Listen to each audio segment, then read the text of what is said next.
particular gateway assessment, no, that you need to accomplish. The first one is katong survey. I hope everyone, no, was able to access the link. Napabay, wala ka access sa link. I was able to, no, have that sa atong GC, but if you cannot access that one, naapod ta diri sa atong module. No? If you happen to, no, have this part page, sa man nga page, and this part of the toolkit, no? This link, no, this is clickable. You can have this to accomplish gateway assessment 1. This is just a survey, no, of your active participation and your motivation in, of course, your participation to various recreational activities in general, no, or physical activity. That is, of course, part na sa inyong gitrabaho. And all you need to is to, of course, have a screenshot of this as a proof that you already, no, submitted the survey. For lesson 2, all you have to do is to submit assessment number 2, this one. After reading, of course, no, lesson 1 down to lesson 2 of the introductory module, at least by this time, you can have, no, a very good reflection paper that would describe the lists of some activities that you are actually doing, no? Might as well, ang uban nga wala pa nakalistaan ni kay naglibog pa pod unsa ang ilang ilista. I'll be showing you some of the activities, no, nga mostly ginatrabaho nato, and sometimes we just ignore them nga part na siya sa atong recreational activities, no? For you to be able to have this part of our assessment and be able to state the benefits that you earn by participating sa mga gipanglista ng mga activities. Of course, the more, the better. Imposible man po nga nalang kay wala lang kabuok. Duha? Ito siguro duha lang, no? Kay imposible man po ng duha lang imong malista sa kadaghan ng mga activities na pwede nimo trabahoon, no? Can I just request the group, especially those who are unmuted, please. Okay, hangas-hangas atong. Okay. This is, of course, another 25 points to complete the 50 points requirement for the introductory module. Okay. Let me just go back to lesson 1. Do you have questions so far as regards lesson 1? Were you able to achieve the intended learning outcomes? First is, of course, to determine your own motivation for the various physical activities in general that you're gonna have to partake. And at the same time, be able to understand the meaning of the concepts like leisure and recreation, and of course, its characteristics and values. How are these related in promoting lifetime fitness, no, as part of our achievement of total wellness? Remember that after PE3, you don't have any more general PE, no? Unlike other universities that are offering 4 general PE, na actually 1, 2, 3, or 4, PE4 pa. In PNU, we only have 3 general PE, at 3 units man ang atong general PE, unlike other universities, at 2 units lang na siya. That is to meet the required general PE course mandated by CHED, dapat maabot og 8 units. Walang tag-2 ng ilang sa uban to complete that 8 units. Ang ato sobra lang tag-isa. So, nga naman ta ka-innovative, nga na ta ka, no, ka buot-buot sa atong mga courses offering. So, natay leeway to go for that, no? Ang ingon po di CHED, much better nga manubra kaysa magkulang. So, that's the very purpose of that. Now, what's the implication of all this activities ng inyong trabaho sa PE3? This is to give way the idea of recreation already to be part of your day-to-day life.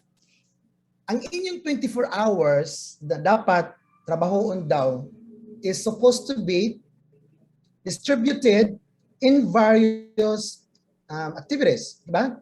Most often, we tend to forget na natay, let me just show you this for a while.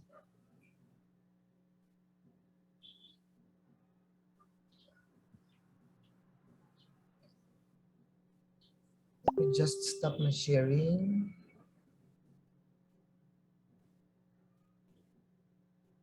Now, can you see my screen?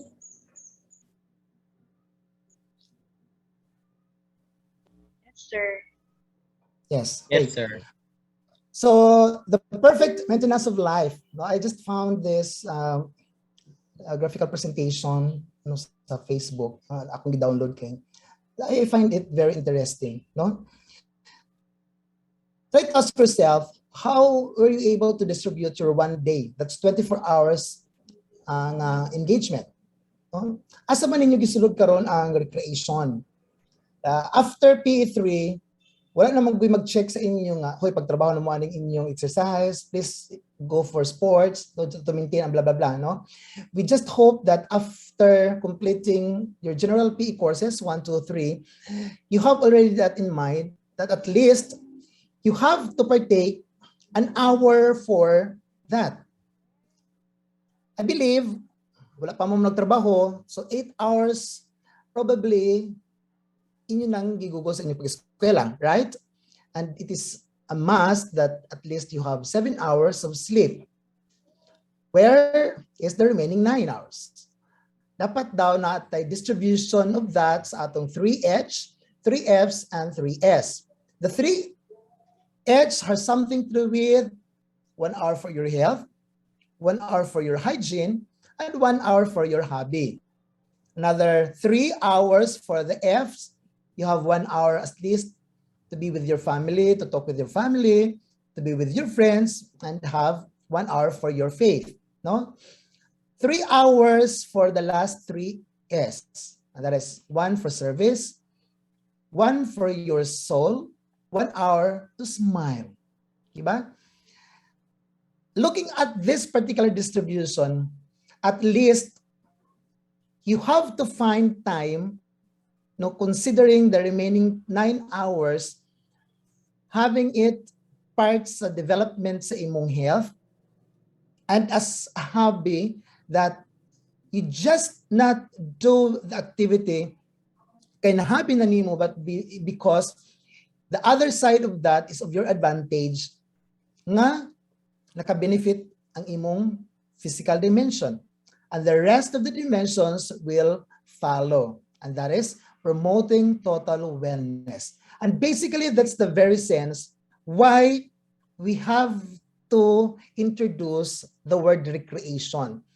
Recreation in the sense that find time to enjoy, you have to find time to at least have an active engagement that you find it motivated, you find it enjoyable, you find it satisfying, and bottom line, it also enhances your physical dimension of fitness, and the rest of the dimensions, again, as I've said, will go through. That total wellness will be achieved. Ang pangutana karon, nasabot na ba ang konsepto sa recreation? How is this then related to the word play, and how it is then related to the word leisure? Be, kung nasabot ang ipangbasa, can I just ask somebody from the group to share his or her takeaway as to how these three terms are related?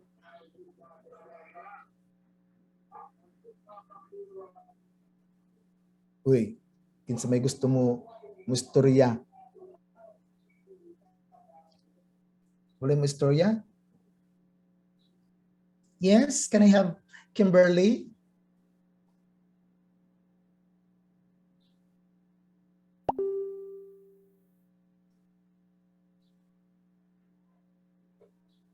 Uy, napa ba ko dihi? Napa mo?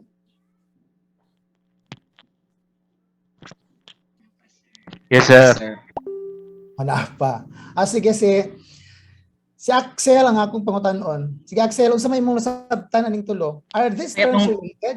How are these terms somehow related with one another? Sa ito, sir, recreational o leisure and last nga term, sir. Sa ito, sir. Play. Can you repeat? Play. So, recreational, sir, is recreational and play is somewhat related because it is your expression of what you need, what you are kanang imong hobbies, sir. Like maghinlo ka, dili ka kakaya o dili ka kapanilig sa inyong balay. Pwede na siya recreation, like exercise. At the same time, play pud siya kay malingaw pug ka. And may mabutang siya sa leisure time if you are not busy in your ACADS, ang recreational activities or play is mabutang siya sa imong free time, so leisure time, sir. So somewhat ang three terms is connected. Correct. So actually kaning tulo tama ingon ni Axel are related. But to sum it up, kung atong tanaw ng pinaka-general term nung nga mo embrace aning tulo ka term, we're gonna have the term recreation, no? Recreational or recreational activities. These are things na maura na sila ang pasabot, no? Recreation in that manner, dapat trabahoon mo siya in your vacant time, sa imong leisure time, no? Kung ang tanaw na to ang leisure definition, nasa tulo ka component, no? There are three ways to determine how we try to define leisure, no?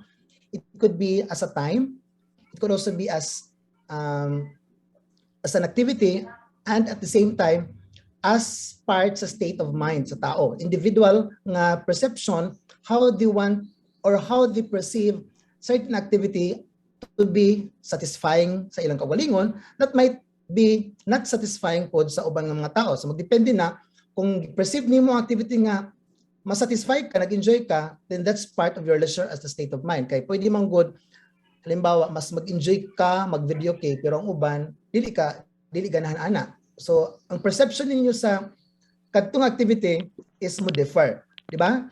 But that would also be part sa atong consideration when we talk of recreation.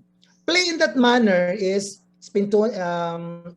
connected gapon siya kay it's a matter of kanabang activities that you are actually fun doing na na-enjoy ka, though this is very common sa mga bata pero napuna sa mga adult as they've said, no? Yan gaya lang mas formal ang sa adult kay there are certain rules and regulations being followed, no? Unlike sa mga bata, more mag spontaneous siya, sometimes mautro ang ilang mga mga rules depende how they perceive it, no? Nga naa siya'y enjoyment sa katapusan.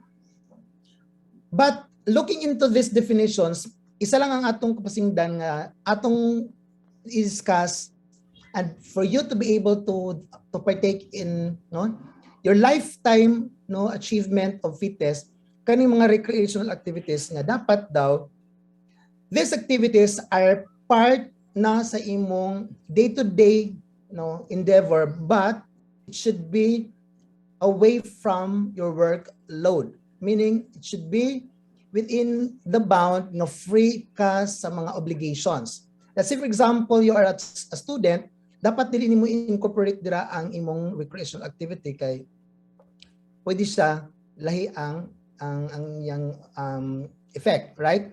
Let's say for example, ang imong time karon 10 to 12 is supposed to be for this particular course, pero gisabay nimo sa imong kilid ang imong pagdula og email kay you believe nga mag-enjoy ka or kaha nagbasketball ka, imo lang gion ang imong camera, tapos dito pud ka sa imong silingan nakigdula basketball, no? Can you consider that as a recreational activity? Yes or no? Oy. Isabay nimo sa imong pagtrabaho ang imong paghimo og mga activity nga you believe mas nag-enjoy ka or na-satisfy ka, motivated pud ka.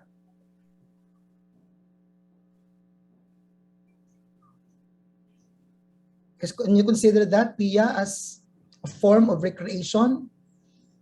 Klase nimo karon 10 to 12 pero nakasakilid na nilhig. Kaya nag-enjoy ka, naglimpyo sa inyong balay.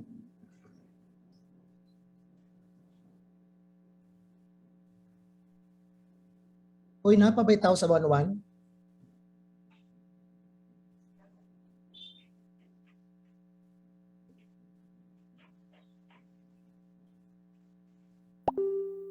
Yes. Christy, naiuban nga unsa ingana ang trabahoon gidungan.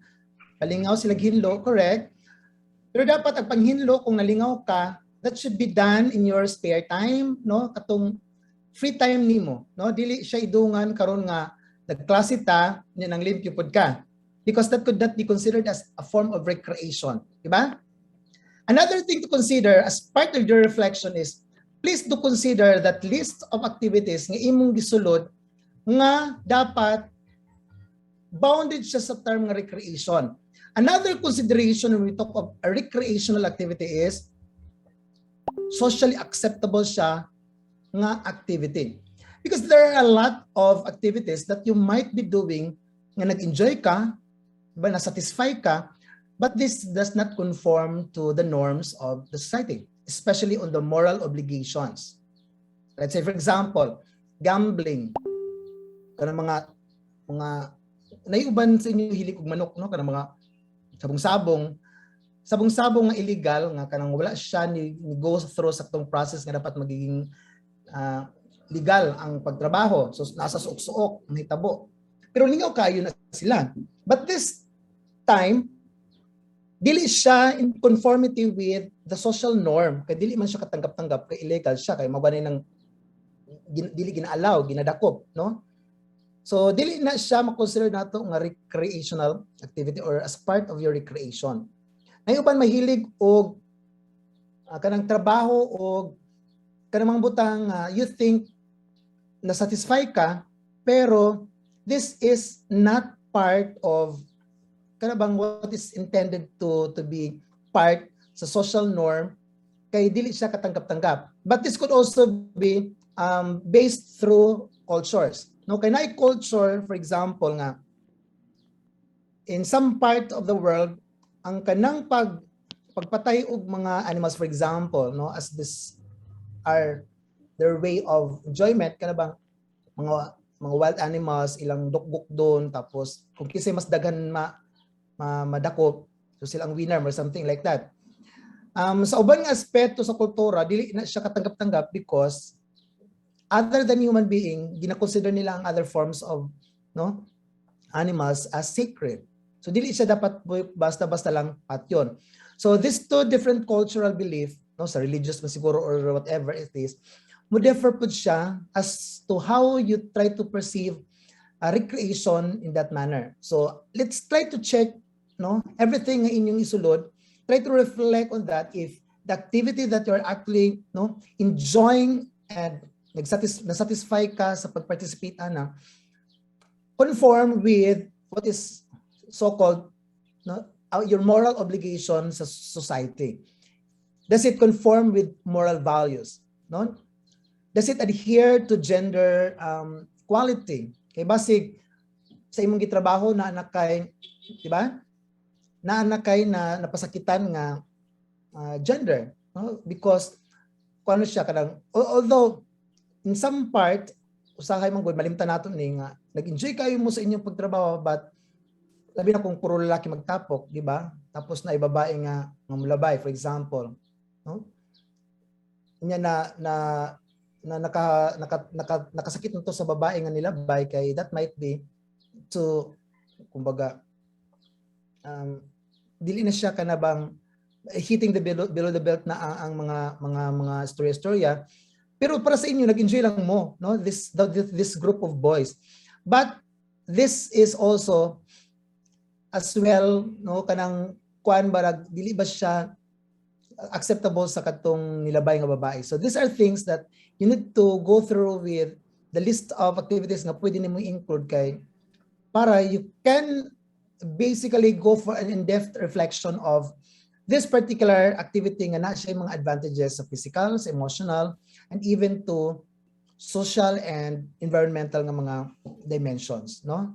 You can have that readings dito sa toolkit so that you can basically go for a very depth nga distribution sa imong reflection. Let me just share with you these activities kay this might also be into consideration kay basig makaingon ka nga unsa may akong ipangsulat sir nga pero wala man ko gipangbuhat nga mga activity other than this one. Might as well you can consider the following the other than the formal sports or sporting activities and dance forms, any dance genre nga imong gitrabaho, basig pud imong gitrabaho ni nga mga activity, diba? Especially by this time nga ibalik mo sa inyong kabataan, no? Can you see my screen? Yes, sir. Okay. You might be actually enjoying doing the following traditional games, no? Agawan base kung napanis sa inyong bukid karon gitrabaho ninyo, no? Naita gitawag nga agawang sulok, you have araw lilim, bahay-bahayan. Of course, dili na mo naga diet karon, no? The term here is diet kana magbalay-balay. Pero basig ikaw ang leader karon sa mga gagmayng bata nga magbalay-balay, nag-enjoy ka with your no kanang mo mga cousins, mga relatives nga naapod sa inyong duol, no? Especially this time of pandemic na mas closer ang inyong family bonding, no, with this activity. So you could include it here. Dili man siya very close to this, but a version of this, you can include that as part sa inyong listing, di ba? This one, Batikobra, Bulong Pare, Buwan-Buwan, no, The Whole Inn. You have the Chinese Garter, you could have Iring-Iring, Wego de Anielo, Wego de Prenda, Kapitang Bakod, Langit Lupa. You could have also this one, The Lawin at Sisiw, Luksong Baka, Luksong Tinik, no? Palo Sebo. You could have also Pico, Pitik Bulag, Sambunot. So these are just simple traditional games nga imo actually gitrabaho karon nga nalimtan nimo og sulat nga pwede na nimo ma-include as part of your recreational activities during your pastime, no? Kanang mga text, chat, although wala na ni karon siguro nga mga panahon, no? Tumang preso kay mga adult naman mo. Pero you are actually you are actually the leader of all these activities sa inyong mga silingan dirang dapita, no? Or might as well mas adventurous ka, you go for outdoor activities. That could also be considered as a form of recreation, no? I would just like to share with you this top outdoor activities na very famous sa atong the Philippines, no? One could have, no, if you experience about this, no, na aerial sport dira sa inyong lugar, you can include in that. Nahilig ka sa board sailing, you're into caving, no? Let's say for example, in that part of Trento, Rosario, I think, murag naa may mga cave, no, even in Prosperidad, kanang naa dira doon. Kung nag-enjoy ka having this, you can include, and you're actually doing the activity, you can include that in your list, no? Others are enjoying mountain biking, no? Rock climbing. Kung sa inyong plaza na may artificial nga wall for climbing, you can include that as part of your list nga imong actually ginatrabaho, no? Si kayaking, for example, pero wala may si sa amo sir suba man, so you can just have fresh water kayaking, di ba?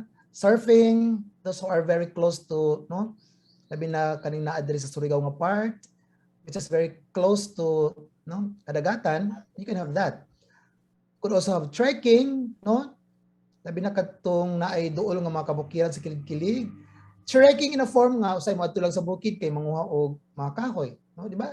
As part sa imong recreational or pastime nimo nga activity nga seldom malimtan nimo og butang, ma-realize nimo this time nga part lang di ay siya sa imong pastime nga naka-contribute pod sa imong health, no, sa imong wellness. You could have this, no, siguro wala kayo ni diri sa atong area, but if you happen to have this in, no, some nimo nga mga experiences, you can have include all these particular activities, no?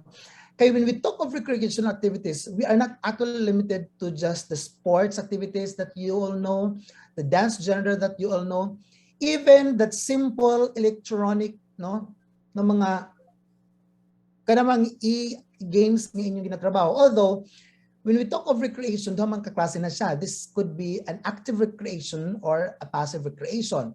What we wish you to be part of is katong mga active nga mga activities. Katubang total body ang engagement nga nalihok, muscle no engagement sa imong lawas are actually na-involved rather than kadtong mga passive nga mga recreational activities like for example listening to music, no, watching televisions nga you think nag-enjoy man gud ko sir anang pagtanaw og teleserye after magklase might be considered a recreational activities that improves your mental kay especially katong mga informative nga mga shows, diba?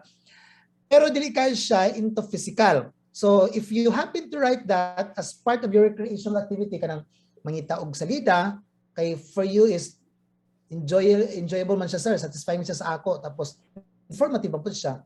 Naka-develop siya og ang imong reflection that part is might as well considered only other dimension. No, pagkabot sa physical, you can just write there possible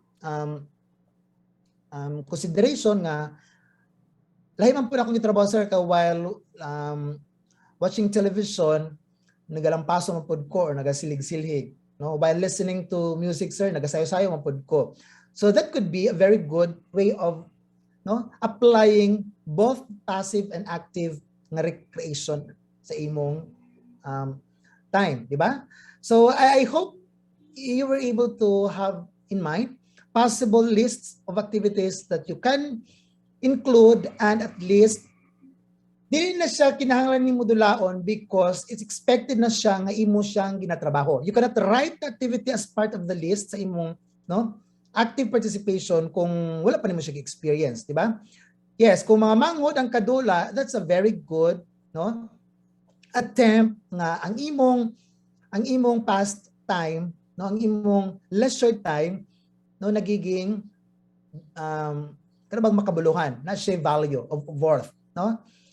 So I hope no you find time no to have all those no ibalik ka lang ang yung mga common activities nga ginatrabaho basta ayaw include ang mga activities nga part sa imong kanang obligated ka nga mga time, no, if you're actually a student kanang panahon nga naa ka dapat sa atong pagklase dili na siya dapat ma-include, no? You can have that before the official time nga magklase or just right after no sa end sa imong last period. So kanang inyong mga consideration, yes Jenny, cards could also be no kanang card playing, mabaraha, no? With that twist nga kanabang kung kisay magpildi na mga consequences, no? Kadtong mga pasayaon, no? Kung ikaw permi ang taya nakasayaw ka, nag-enjoy mo at the same time, you're actually doing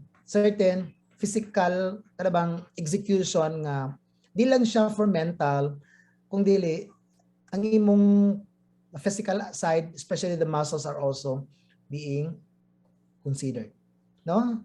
So any more question about that?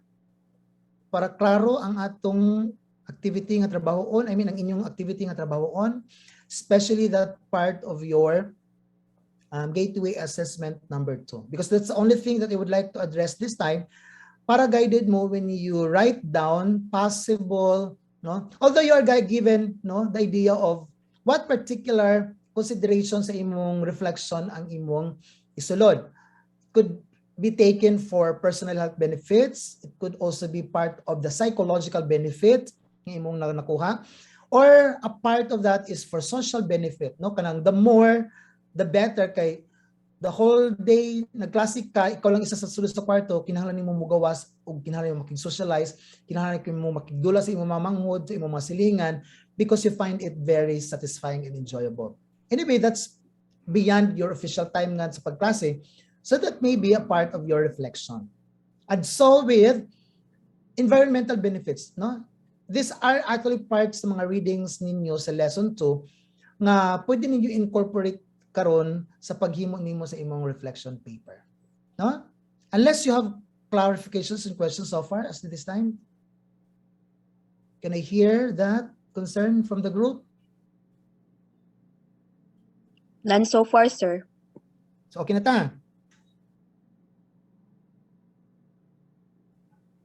Because right after this, no, if you are done with introductory module, you can just proceed to module 1, which is awareness. No, you just read everything, all your clarifications, all your concerns about module 1 will be addressed, no, in our next synchronous session. No, so please have time to consider, no, to raise possible concerns about, no, your readings on module 1 para hinay-hinay sabay ang pagtrabaho. Remember that there are 3 possible major activities ng inyong trabaho on, no, right after sa introductory module. So dapat mag-google mo og panahon within the month. For example, sa June siguro mong focus mo sa awareness kay dagan-dagan man tong activity nga imong i-practice before ka maka-document sa imong kaugalingon, di ba? Then by July, probably you can start with katong imong community extension nga trabahoon, no? Para igo matapos ang term, no? Other than that, ug katong imong mga recreational activities nga gitrabaho, part sa imong menu nga i-introduce, no? A combination maybe of dance, combination maybe of sports, combination maybe of martial arts, no?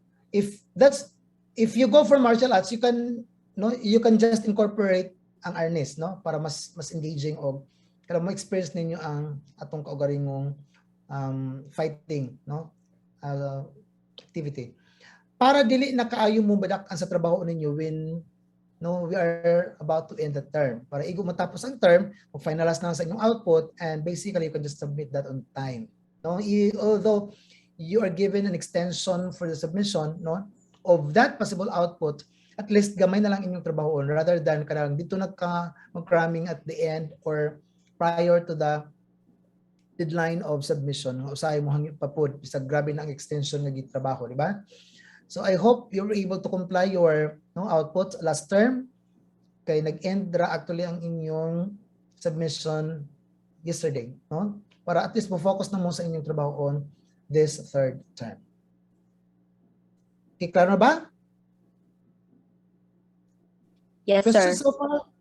O, sige. So if there are no questions and other mga information, you can just have that dito sa atong toolkit. What I would just like to emphasize this morning is the way you try to do your reflection, no, mo based mo sa mga activity nga kanang the usual thing yung ginatrabaho from time to time nga most often wala lang nimo na tagay o believe, but these are activities basically nga naka-contribute na sa imong fitness, no? So that I think are the most essential concepts and concerns that I would like to raise this morning, unless you still have clarifications. Excuse me, sir. Yes, Hanelet? Mag-post ka sa G-class anang mga activities, sir? Kadito na mo i-send or what? Or tibo lang na mo buhat? Yes, you just wait for the coursework to be, no, open dito sa atong G Classroom. But for the meantime, you just keep that dito sa inyong drive maybe. So ang pinaka tip dyan ako is please save that everyone, no, sa inyong drive, personal drives atong suite, this suite kay para dili mo magka-problema kay sometimes magud say ang claimer sa uban nga nganong late nakasubmit kay nadaot ang gadget o nawalang yung video nga ba. So every time nga naa mo yung mga output, i-save tayo na siya as much as possible na may mga backup nga mga karabag storage, no, para dili jud problema ang tanan. Remember that we are requiring you to, no, to present evidences kay kana lang man ang pinaka-proof of evidence namo to check your authentic, no, participation sa course. No, kay kana lang man ang pinaka-assessment namo sa inyo, no? If ready na ang coursework dito sa atong toolkit for introductory module, then you can just submit that one, Hanelet, dito sa atong G Classroom. But for the meantime, wala pa ako nag-open dito coursework, no? Just have the activity, no? Just keep that sa inyo, then pag ma-ready na ang atong coursework for submission dito, you can just have that submitted dito sa atong classroom, no? Okay, sir. Thank you. Any more? I think no more, sir. Oh, sige. So thank you for today. Keep safe, everyone. You can now leave the room. Thank you. Thank you, sir. Thank you, sir. Thank you, sir. Yes, sir.